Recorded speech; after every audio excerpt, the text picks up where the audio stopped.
Hey guys, welcome back to Andy's Dinosaur Reviews, and today we are going to take a look at this very interesting Happy Line product, as we have a very cool looking Tyrannosaurus here. I just recently found this figure at Ollie's near me, so pretty cool trip to Ollie's, as I had actually discovered a whole bunch of dinosaurs that they had there. I did do a video on the channel about the different figures that I had found there, and this was one of them. And I definitely wanted to get this one up for review because it's a figure I've never seen before, and I thought it was kind of a cool looking Tyrannosaurus that maybe some of you would be interested in. Not the best quality Rex, that's for sure, but kind of appealing looking from sort of a distance.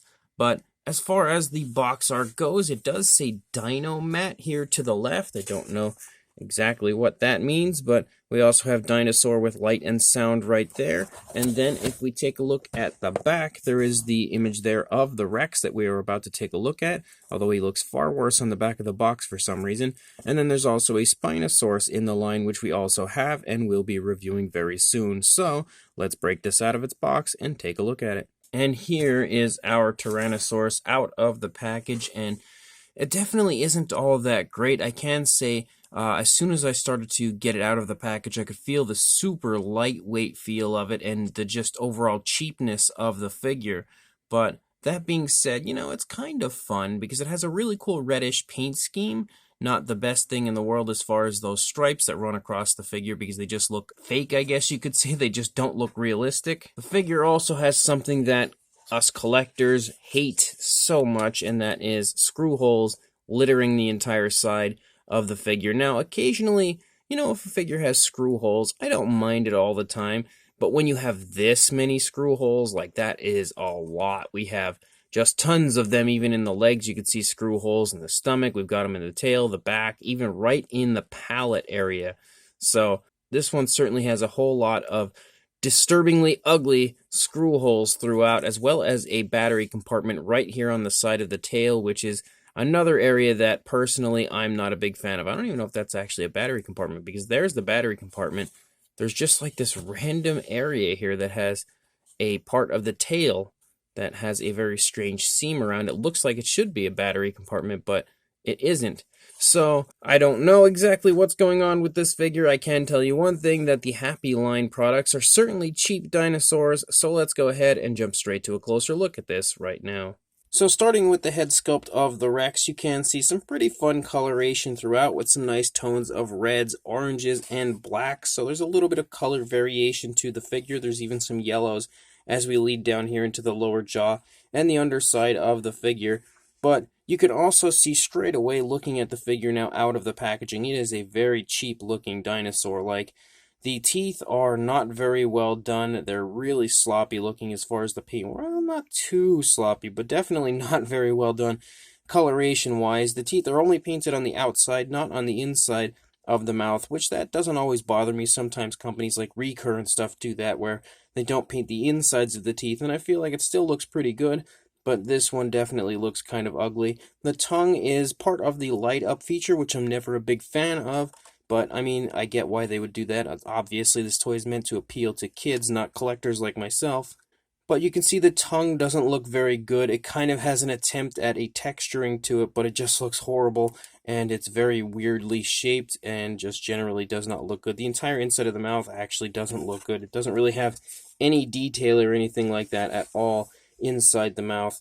The eye is kind of just a black coloration, and that's because it's part of the light up feature as well, I believe.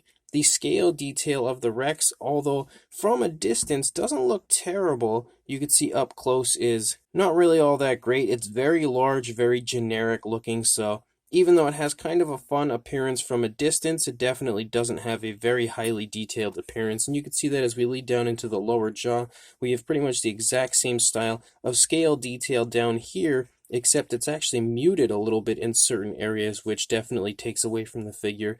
As we lead up here into the top of the head, you can see that we continue on with that same style of scale detail, but you can also see that it turns into more of like an armored type of a scoot-like look running down the neck region and the entire spinal column of the Tyrannosaurus. So very interesting take. It almost has like a Carnotaurus type look because it also has like these osteoderms that follow along that area, and this is kind of like what you would sometimes, not all the time, but sometimes see associated with Carnotaurus is the way that this Rex kind of looks. The scale detail, as you continue to run down the neck, all continues to have that same sort of generic look. Like, it's not bad, it's just like the cheapest appearance I think you could have for scale detail. Like, it doesn't look terrible, but it doesn't really look that great. The underside of the neck is basically just creases, and that's all you really see for the entire underside in general of the dinosaur. You really don't see much else going on detail-wise, just a whole lot of creasing. We have those stripes that pick up, which in some areas I think look okay-ish, kind of passable, but other areas like here in the thigh, you can see it just looks like random generic stripes through the leg. The arm does look very muscular and actually has some really nice texturing to it, as well as some pretty nice looking paintwork. I like how they've kind of transitioned back and forth between like reds, oranges, and even blacks and stuff. The fingers have some nice scoots down the course of the fingers, and then we have nails painted with a black, but they are really sloppily painted. But I feel like the arms and hands are probably one of the nicest areas of the entire figure. As you lead back up into the stomach, you can again see the same style of scale detail. There's really no difference as you run through the course of the figure. All of the scale detail continues to look pretty much the same. There is a pretty smooth transition from the reddish coloration to the yellow right there, but I think at this point that smooth transition is not going to be enough to save the figure. As we move back here, you can see the hip bone protruding from the skin a little bit. You can also see some osteoderms picking up here and there. And again, more of that reddish coloration transitioning to the yellow as you move further down into the leg. You can see the calf muscle, the thigh muscle, and everything is displayed in the sculpt. And we transition to a black for the feet. Once again, the detailing is a little bit muted. I feel like it could have been okay, but doesn't really look that great due to the like really weird smooth look that they have to the feet. There are like scoots running down the toes, but it really doesn't look that good. The nails have some okay looking detailing, and again a little bit of a glossy look for the nails as well, but the entire foot is painted with a black, so the nails don't necessarily have any actual paint application to them. They're just the same color as the foot. And then we lead out the length of the tail. We continue with all of the creases here on the underside. There's like a random sticker under there, and we have more of those stripes that run down the course of the tail. And the stripes, although nicely applied with what appears to be an airbrush, I mean, they look okay. They just don't look all that great. Like, these ones are kind of out of place. Like, they just don't look like they should be there. These ones, because they lead down from the darker color of the back, look a little better, but still not that great. There is a little bit of a curve to the tail. You can see those very large kind of ridge-like osteoderms running the course of the tail. And then again, a smooth transition from the red to the yellow underside.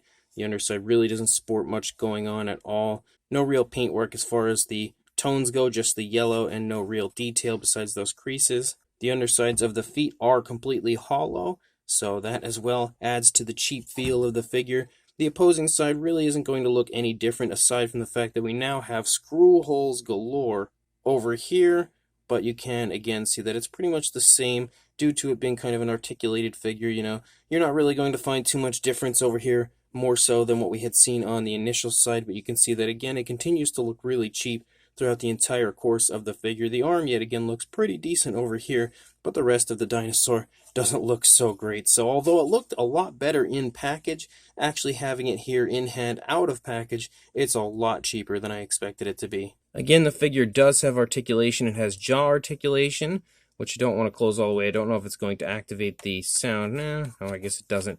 So you can see that the jaw does articulate, but you can also see while I'm articulating the jaw, the arms are doing a little dance there. That's because the arms are articulated, but they activate the sound and light feature of the dinosaur. And you also have articulation in the legs, but that's really it. You have very limited mobility with those legs. I don't know if it's any better over here. Not really. So, not much going on articulation-wise. We do have some, but it definitely isn't that great. Again, we do have the articulation of the arms, and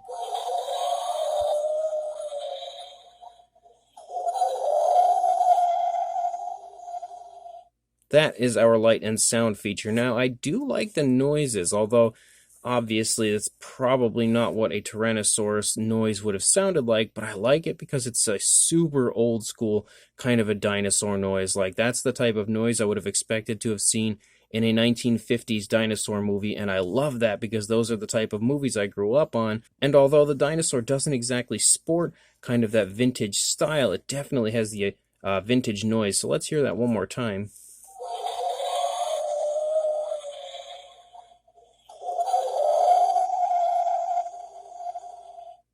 Obviously, it sports the same noise every time you do that, and the tongue and eyes light up. So, I mean, it could be something fun for kids. I feel like they would definitely get some enjoyment out of it, but it would be a potentially hazardous figure for kids because kids are usually pretty rough with their toys, and this one is so cheap it feels like it would smash almost instantly. As far as a size goes for a length from the tail to the snout, you are looking at about 13¼ inches or around the 33.5 centimeter range. And then for a height to the back of the neck, you are looking at just shy of 6 inches or around the 15 centimeter mark. For a size comparison, there is Mr. Papo T-Rex, the Attack Pack Colovosaurus, and Robert Muldoon from the Mattel Jurassic World toy line in comparison to our random Tyrannosaurus from Ollie's from Happy Line. And you can see that although the figure is very cheap, it again does look pretty cool from a distance. Like, it does not look all that bad once we, come back a little bit further from the figure. And you can also see that it does sport some decent size. Like, it's pretty sizable in comparison to Mr. Papo T-Rex over there, who's a pretty big figure himself. Obviously nowhere near the amount of sculpt and detail or paintwork as Mr. Papo Rex, but the figure as a whole does sport kind of a pretty good size. So this Happy Line Tyrannosaurus Rex is definitely not the greatest figure, and in fact I wouldn't even qualify it as a good figure. It's really cheaply made. The entire figure is just so lightweight and just cheap feeling. I think if I dropped it, it would probably smash. It feels that cheap. Like, I don't often find dinosaurs as cheaply made as this one here, that I feel like if I even drop it once, it's probably going to break. And overall, I feel like the entire dinosaur has kind of an okay look, again from a distance. It has somewhat of an appealing look from one side, and some okay coloration. I do like the reddish coloration for the Rex, maybe not the most realistic appearance, but I feel like it definitely looks cool. The stripes do look out of place. I really don't like the striping. Some areas, like down the tail, they kind of look okay, and in the neck region, but in the stomach region, the thighs and stuff, doesn't look very good. The overall detailing of the figure is about as cheap as it feels. So it feels very, very cheap. The detailing itself doesn't really look that good. It also looks really quite cheap and quite generic. Again, I'm not a huge fan of the light and sound aspect of any figure, but I understand why they do that, because these figures are meant for kids, and that of course would appeal to kids. So it's a plus when you look at it from that standpoint, not so much when you look at it from a collector's standpoint. The light up feature, though, does work pretty well, as does the sound, and I do like the sound. That's probably the thing I think I like the most about the figure, aside from the arm sculpt, is the sound, because I love that vintage dinosaur roar. So that is honestly about the only plus I can give the figure, would be the arm sculpt, and although the arm sculpt is obviously way too long for what a Tyrannosaurus would be accurately, but this figure is nowhere near accurate, so I'm not taking accuracy into consideration with this. But the arm sculpt looks pretty good. The sound is pretty cool. Those are the only two upsides to the figure. I think, again, the figure doesn't look terrible from a distance, but it by no means is a recommendation from me. But if you are interested in picking one of these up, you can, again, check your local Ollies right now, as I do believe these were out, not long ago. They should still hopefully be out, because they're not really the best looking dinosaurs in the world. So hopefully yours will still have some there if you are interested. So make sure you check your local Ollies, maybe pick one of these guys up, and also make sure you like, comment, and subscribe, and I will see you in the next review. Thanks for watching.